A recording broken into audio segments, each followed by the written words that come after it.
The hospital room sat heavy with silence, but outside those sterile walls, Atlanta was a city on fire. The faint beep of the monitor, the two bright fluorescent lights, the sheets tucked so tightly against the bed that they could suffocate, none of it mattered. Because while the doctors worked to stabilize her body, the streets worked to dismantle her reputation. On every blog, every Instagram feed, and every TikTok timeline, one name was screaming louder than the sirens that carried her to the ER. Tamar Braxton. Bruised, bandaged, bloody, and pointing her finger directly at two names that have always made the city hold its breath: Yandy Smith and Mendeecees Harris. The story didn't explode from thin air. It had been brewing quietly, like a storm that everyone could feel in their bones but no one wanted to call by name. That storm reached its peak when Tamar broke her silence. Not with a whisper, not with confusion, but with sharp accusations that rattled every corner of the industry. For years, she had been known for her fire, her messy honesty, her dramatic entrances and exits, the way she could turn shade into a weapon sharper than steel. But this wasn't the Tamar the world was used to. This wasn't gossip or pettiness. This was a woman with fractured bones and missing teeth telling the world that someone had tried to end her story. And she wasn't vague. She wasn't subtle. She said it plainly. Yandy Smith, Mendeecees Harris.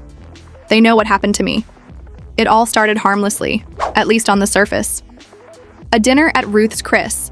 Laughter echoing across the table as Tamar clinked glasses with her longtime friend Funky Deneva.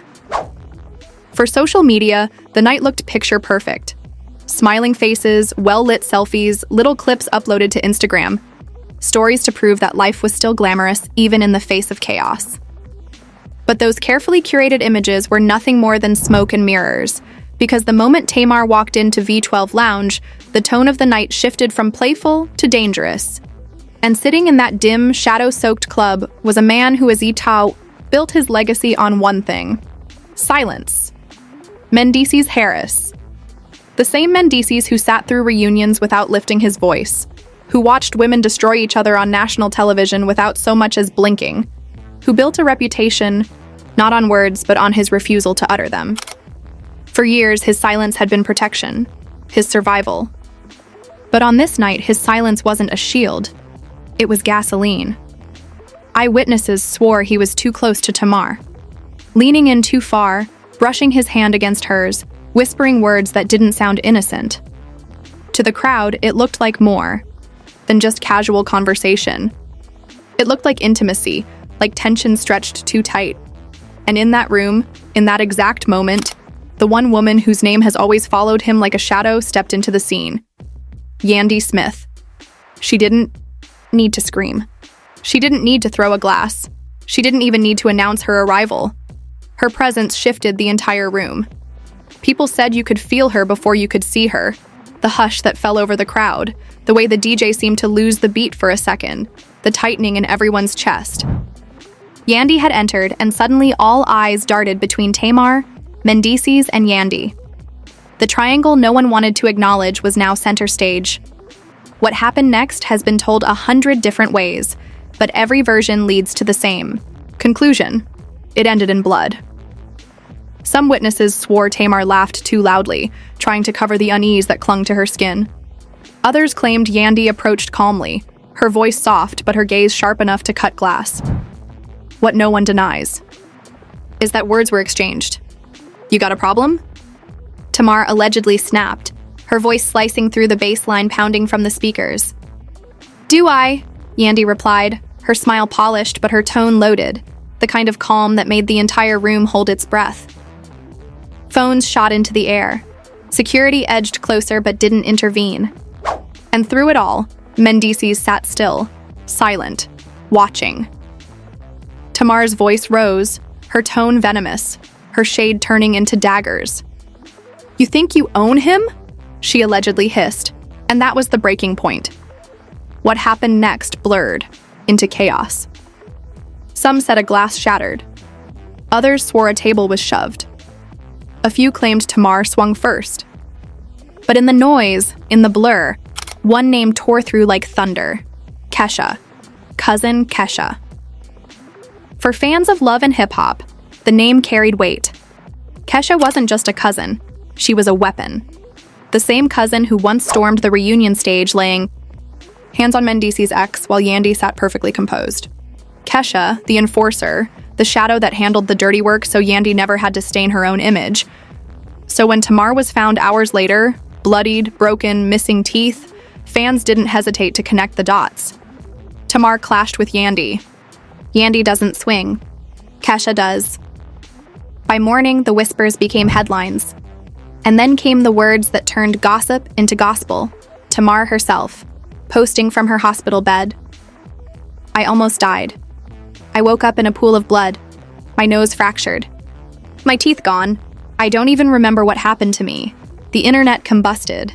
Sympathy at first, prayers and well wishes flooding her comments. But then came the questions. How do you lose 4 teeth and not remember? How do you fracture your nose without knowing how? Fans didn't see an accident. They saw an ambush. And then Tamar made it plain. Sitting upright, her face swollen but her voice steady, she said, I didn't just fall, I was attacked. And I know exactly who was behind it. Yandy, Smith, and Mendeecees Harris. Her words spread like wildfire. They weren't whispers, they weren't blind items, they were direct. She painted the picture again. Mendeecees leaning too close, Yandy walking in like the storm before the strike, the drinks, the shouting, the hands grabbing her. And then she named the shadow. I saw her. Don't let them lie to you. Kesha. Pulled up. The internet erupted again. Suddenly, Kesha wasn't just a rumor. She was testimony. Tamar had confirmed what fans always believed. Yandy stays clean, Kesha gets dirty. And Tamar didn't let Mendeecees escape either. You sat there, she said, her voice cracking with fury. You let it happen. You didn't protect me. You didn't even try. Your silence almost cost me my life. That single accusation flipped his silence from survival to betrayal. And she didn't stop there. She dragged Funky Deneva too. Tamar claimed she texted him from her hospital bed, told him about her missing teeth, her blood, her broken face. And instead of standing by her, he made jokes. He laughed. He posted parodies. He called her that lady.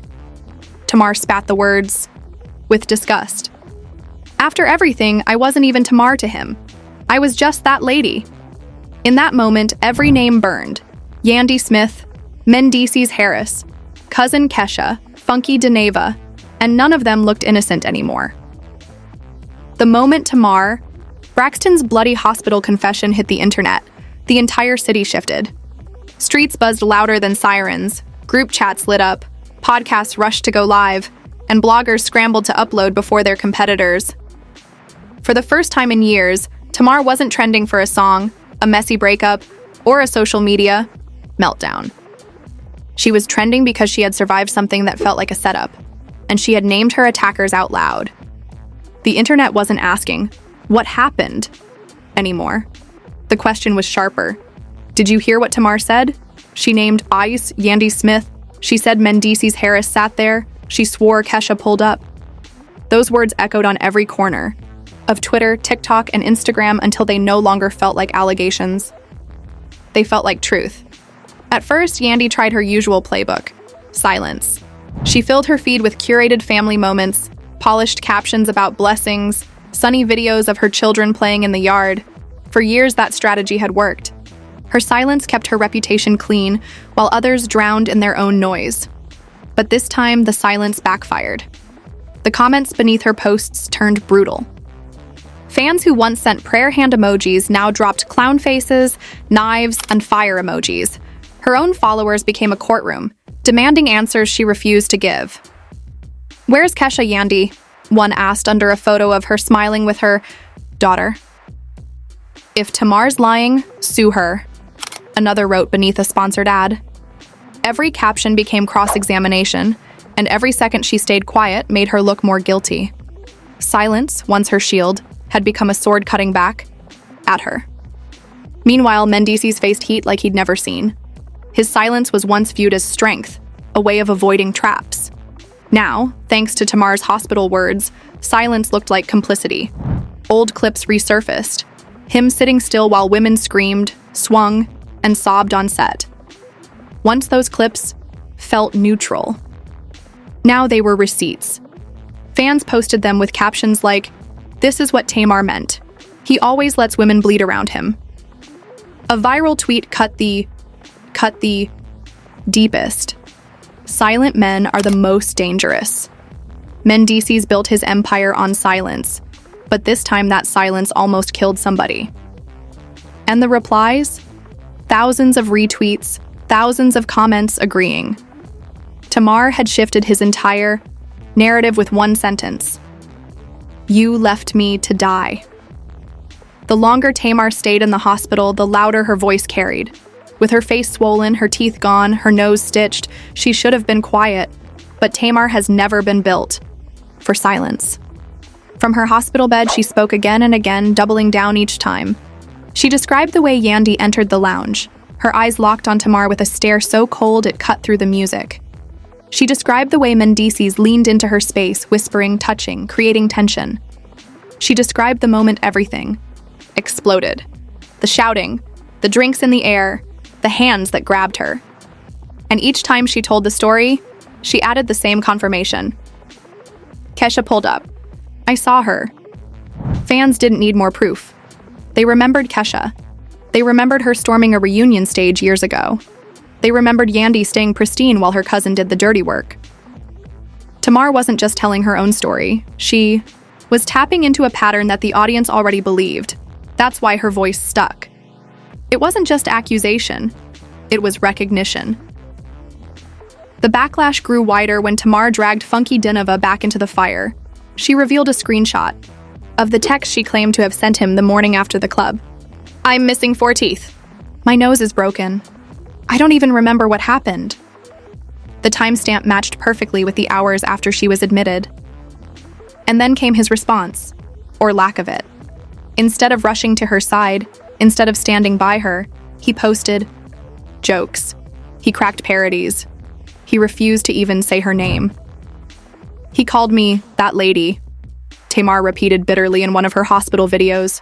"Not Tamar, not friend, just that lady. That's what I was to him while I sat in blood." Those words detonated his reputation. The parody videos that once seemed funny now looked cruel. Edits spread across TikTok showing his jokes side by side with Tamar's swollen face. His wanted poster meme, once reposted for laughs, became evidence of betrayal. Fans accused him of protecting Yandy, of covering for Mendeecees, of choosing clicks over loyalty. "You laughed while she bled," one comment read under his live stream. No matter how many times he tried to deflect with humor, the narrative stuck. He wasn't a commentator anymore. He was a traitor. And as the days passed, the story only deepened. Anonymous tips began trickling into blogs. Some claimed to have seen Kesha in the lounge. Others swore Mendeecees left with Tamar. None of it came with hard proof, but in the frenzy of social media, nobody needed evidence. The public had already chosen their truth. Memes spread faster than articles. Tamar in her hospital bed captioned, "Silence doesn't fix broken teeth." Yandy smiling on Instagram captioned, "She doesn't clap back, she claps silently." A photo of Kesha storming the reunion years ago next to Tamar's bruised face captioned, "History repeats itself." Each meme hardened the story. Each joke made the accusations feel like fact. Even celebrities began weighing in. Erica Mena tweeted, "Funny how silence always tells the truth." And fans tied it instantly to Yandy. K. Michelle went live and said bluntly, "I believe Tamar. I've been there. These women played dirty." Even 50 Cent reposted a meme about Kesha with laughing emojis, pushing the scandal out of the love and hip-hop bubble into mainstream chaos. The more famous names joined the conversation, the more unstoppable Tamar's accusations became. By the time Tamar dropped her most explosive line, the internet was already ablaze. Sitting in her hospital bed, eyes bruised but voice steady, she said, "If they don't stop lying on me, I'll drop the videos." That single sentence shifted the scandal from messy gossip into a war. The word videos shot across Twitter like lightning. Bloggers speculated endlessly. What videos? Did she have recordings from inside the lounge? Did she have footage showing Kesha's hands? Did she have proof of Yandy's icy stare?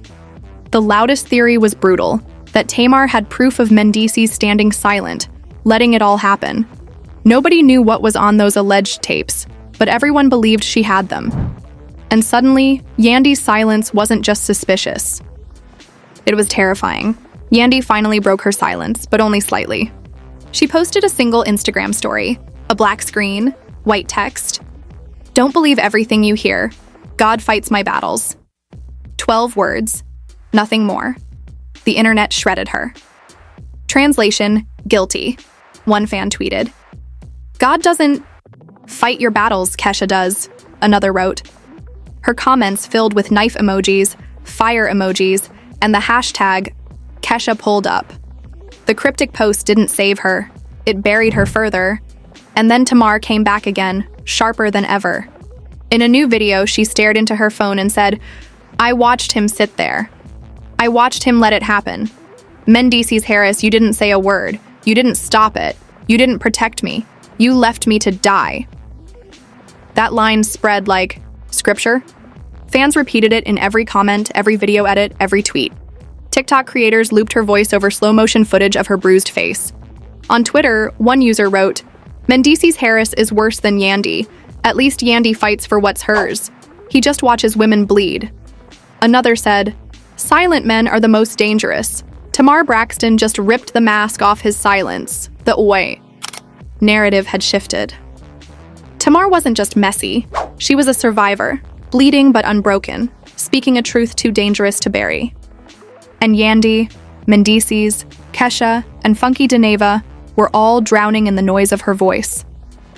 By the time a week had passed, the scandal wasn't just about Tamar Braxton lying in a hospital bed anymore. It had transformed into something much bigger. A movement, a debate, a cultural reckoning about silence, loyalty, and the ugly truth behind polished reality TV smiles. What began as whispers in a dim lounge had escalated into front-page chaos, with fans, celebrities, and even bloggers who once laughed at Tamar, now forced to confront her bloody face and her trembling words. Every day the story grew, not because Tamar added something new, but because silence from the others spoke louder than anything they could have said. Silence had become the evidence. Silence had become the confession. And silence was burying reputations that had survived years of scandal before. The questions that started as gossip had hardened into accusations, and those accusations clung to every name she dropped. Yandy Smith tried to keep her feed curated, her captions full of prayers and positivity, but her comments were unrelenting. Every post looked staged, every smile looked false, and every silence sounded like guilt. Fans weren't moved by her polished images anymore. They demanded answers, not captions. And the more she avoided them, the more guilty she looked. Her silence, once her armor, was now a cage closing in on her. She couldn't post about her businesses, her kids, or her blessings without being drowned in comments asking, "Where's your cousin?" Or, "Why did Tamar say your name?" Every blessing post turned into a trial, every sponsored ad turned into cross-examination, and every day she refused to speak turned her silence into a guilty plea. Mendeecees Harris faced something even harsher. His entire image had been built on silence, on surviving by staying still while chaos spun around him. But Tamar had stripped that mask away. When she said, "You left me to die," it reframed everything he had ever done. Suddenly, the clips fans had once ignored, him sitting back while women screamed and swung at each other, were weaponized as proof. TikTok edits lined them up with Tamar's voice, her swollen face laid over his blank expression, and suddenly the narrative was undeniable. Silence was no longer neutral. Silence was betrayal. Silence was complicity. And Mendeecees, the man who once controlled chaos by refusing to engage, now looked like the most dangerous man of all. His silence wasn't just avoidance anymore, it was permission. Permission for chaos. Permission for violence. Permission for Tamar to bleed. And then there was Kesha, the ghost who had always haunted Yandy's story, the shadow who swung so Yandy could stay polished. She hadn't posted a thing, hadn't been spotted, hadn't shown her face since Tamar said her name, and that absence only made her legend grow. Fans didn't need her to confirm anything. They already believed. To them, it made sense. Kesha had stormed stages before. Kesha had been the one to throw hands while Yandy stayed clean. Tamar wasn't painting a new picture. She was connecting dots fans already had. And because Kesha stayed silent, her absence became an answer of its own. She didn't have to swing again. The memory of her swinging years ago was enough to convict her in the public court. Even Funky Deneva couldn't laugh his way out of it. Tamar's texts, her accusations, and her repeated disgust that he called her that lady left his reputation cracked wide open. Every joke he posted, every parody he performed, now played like betrayal. Bloggers who once defended him turned on him. Fans who once laughed with him unfollowed him. TikTok edits exposed him as someone who chose clicks over compassion, views over loyalty. In a scandal full of silence, his problem wasn't that he said nothing. His problem was that he said too much, and all of it looked cruel. He had laughed while his supposed friend bled, and no joke could erase that stain. And Tamar? Tamar wasn't just surviving, she was winning. Her hospital room had turned into a stage, her bruised face into a microphone, and her voice into the only narrative that mattered. With every video she posted, every tear she shed, every accusation she repeated, she grew stronger in the eyes of the public. She wasn't seen as messy anymore. She was seen as fearless. She wasn't a drama queen reaching for relevance. She was a woman who bled and still dared to say the names out loud. The hashtags proved it. Tamar tells the truth. Kesha pulled up. Silent men are dangerous. Each one spread her story further, turned her voice into a movement, and made her enemies look even more guilty. The rumor about the videos only made it worse for the others. Tamar had only mentioned them once, but that single hint was enough to keep the internet boiling. Fans speculated endlessly. Did she have footage from inside the lounge? Did someone record Kesha swinging? Did the cameras catch Yandy's stare? Did Tamar herself hit record as everything went down? The theories multiplied by the hour, and every time Yandy or Mendeecees stayed silent, fans decided it was proof the videos existed. The absence of denial was all they needed, because in the age of receipts, silence looks like a cover-up. Silence looks like fear. Silence looks like guilt. Talk shows picked it up. Podcasts dissected it frame by frame. YouTubers stretched it into hour-long exposés. Even celebrities outside the reality TV bubble joined the noise. Some sided with Tamar, some rolled their eyes, but none of them ignored it. Her swollen face had become too iconic, too viral, too undeniable. It was more than scandal now. It was symbol. A symbol of how far silence can go and how much damage it can hide. When Tamar whispered in one of her later videos, "I'm not scared of the truth. I'm scared of how far they'll go to hide it," the internet froze. Those words reframed the story again. This wasn't just scandal anymore, it was survival. It wasn't just gossip, it was warning. Her voice shook, her tears slid down her cheeks, but her eyes were sharp. She wasn't just accusing Yandy, Mendeecees, Kesha, and Funky Deneva anymore. She was warning the world that silence wasn't the end of the story. It was the beginning of something darker. Atlanta itself reflected the storm. Clubs whispered about what really happened that night. Bloggers pushed theories about cover-ups. Old grudges resurfaced, with former cast members like Erica Mena and K. Michelle dropping cryptic lines that only added fuel. Every corner of the IA city was alive with debate. Was Tamar exaggerating, spinning her injuries into attention? Or was she exposing a network of silence that had protected certain people for too long? The split didn't matter. Because either way, her bloody face and her trembling voice were now burned into the public imagination, and the silence of the accused had already written the story in the minds of the people. And that's the truth that haunted them all. Whether Tamar ever dropped the videos or not, whether she revealed more proof or let the fire burn on its own, the damage was already permanent. Yandy Smith's polished image was cracked. Mendeecees Harris's silent reputation was weaponized against him. Kesha's shadow grew darker and more dangerous than ever before. Funky Deneva's humor turned into betrayal. And Tamar Braxton, battered but unbroken, became the symbol of what happens when silence collides with blood. Because in Atlanta, silence doesn't erase the truth. Silence becomes the truth. And Tamar Braxton's blood has stained names that may never wash clean again.